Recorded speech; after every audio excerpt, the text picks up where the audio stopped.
em quá là được tụ nữa đồ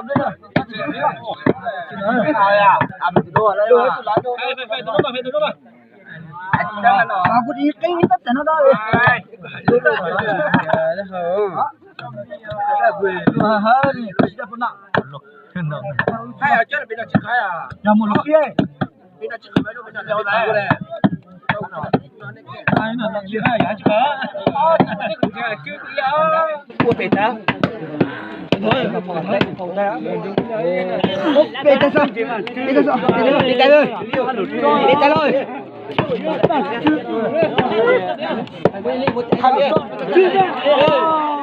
Theo nói đã cả thế. Em bị đều. Nó. Con nó chết rồi.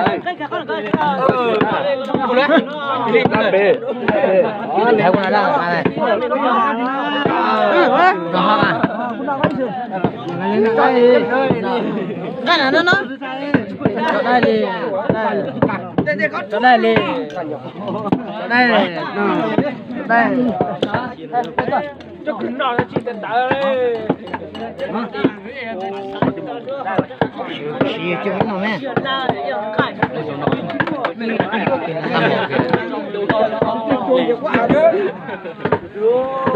Trông chịu quả thôi đó. Cái cứ đùi hả? Thế nói nó rồi. Gì?